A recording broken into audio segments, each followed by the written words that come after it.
មច្ឆរិសោតទី2នៃសតលបកាយកវៈទី4ទេវតាសង្យុត្តពេលមួយពួងទេវតាគាល់សាងស្ដានារីត្រីនៅវត្តចេតពនថ្លៃហើយស្រដីពូលម្ដងម្នាក់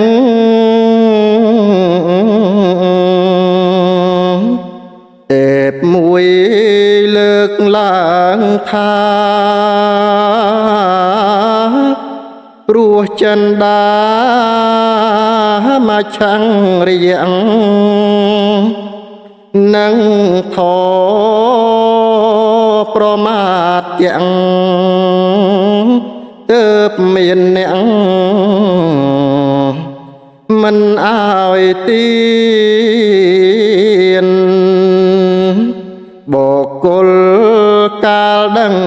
ច្បាស់ត្រូវរូតរះដោយរូងរាន់ជាអ្នកប្រាថ្នាបន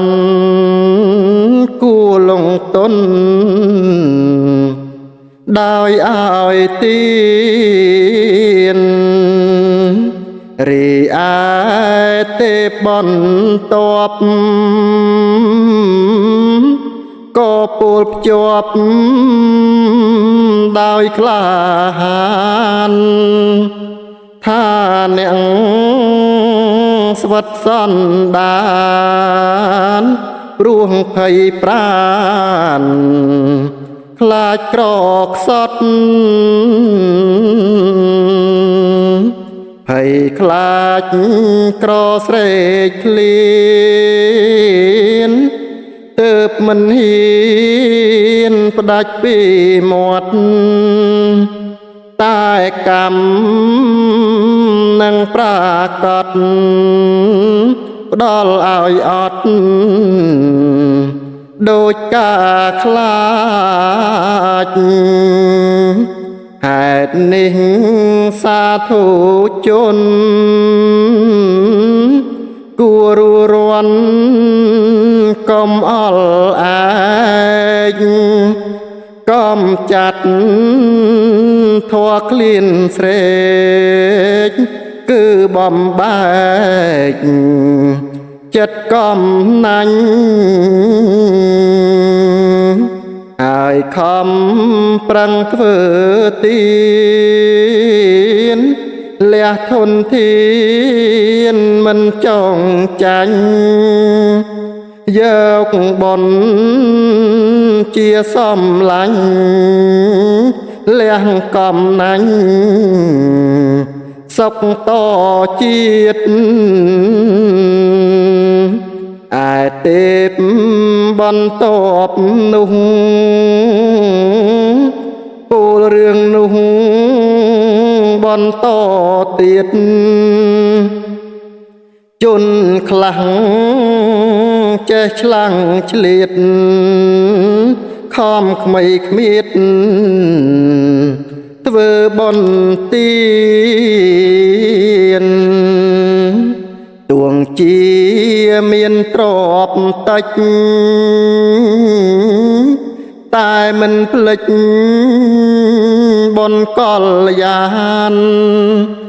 នៅតែឲ្យទៀនបានឈ្មោះថាមានអមតាំងធរនាងផ្លាស់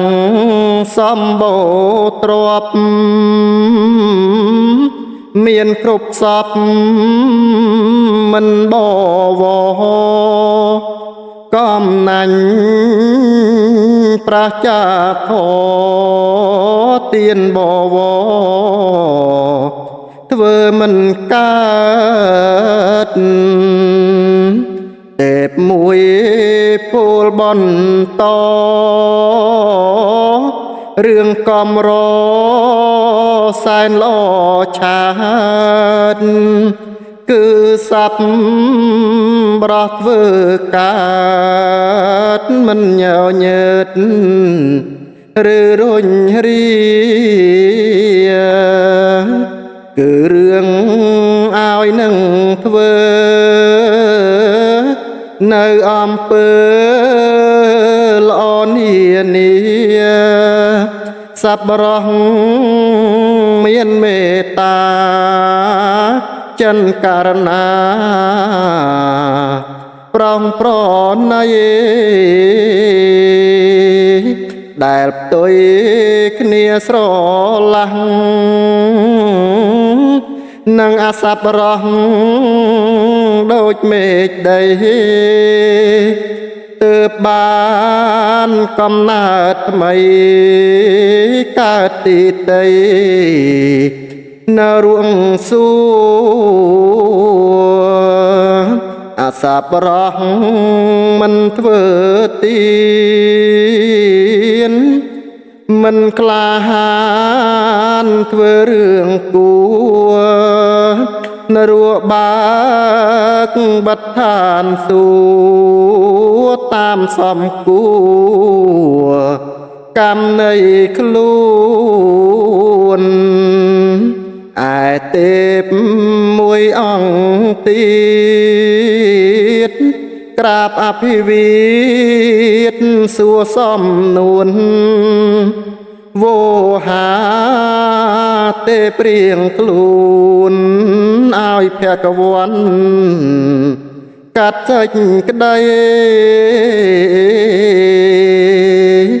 ថាពាងទេពមួយណាយកជាការត្រូវចំណៃជាសង្ភាសិនថ្លៃសូមចិនស្រីទ្រង់អធិប្បាយព្រះអង្គថាពាងនោះត្រូវទាំងអង្គដោយបរិយាយតែសូមស្ដាប់ប្រាជ្ញប្រាយយើងអធិប្បាយឆ្លើយវិញម្ដងជនណាមានទ្រព្យតិចតែខំច្បាច់ធ្វើទានផងប្រគុតគង់កូនចៅក្រងភរិយាផងក្នុងគ្រួសារព្រមទាំងប្រព្រឹត្តធម៌ការងារល្អសពកញ្កាជននោះបានឈ្មោះថាជាទានីធិបតីធំប្រសើរជាងអ្នកមានដែលធ្វើទានរាប់ពាន់ជុំអង្គប្រាំងច្រើនអូតដំដល់បណ្ដុំមនុស្សរាប់សែន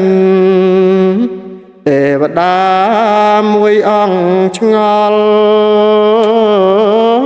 គិតមិនយល់សួរបនថែមថាយ៉ាញ់ធំមែនតែនអស់រាប់សែនតែផលតិចធ្វើច្រើនគួរបានច្រើនគួរតែកា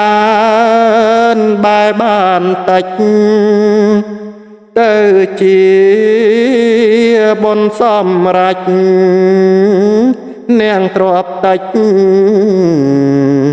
បានច្រើនវិញ ដើមមកពីហេតុអ្វីសូមទ្រង់លៃឆ្លើយបំពេញឲ្យខ្ញុំអស់ទោមនិញគ្រានេះមិញ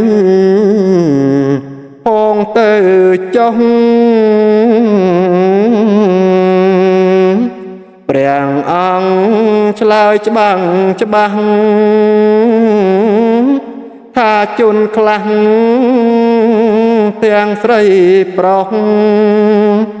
គ្មានធម៌សប្បុរសរករបងដោយទុច្ចរិតរកស៊ីបំពេញច្បាប់កាប់សំឡាប់បំភ័យពិតបានប្រាំងដោយទុច្ចរិតទ្រពនោះពិតមិនអូតដំ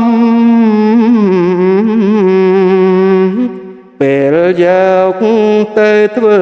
ទានច្រើនប៉ុន្មានក៏មិនសម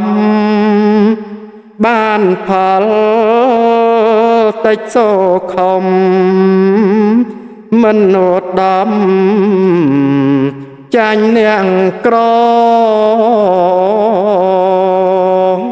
ដែលទួង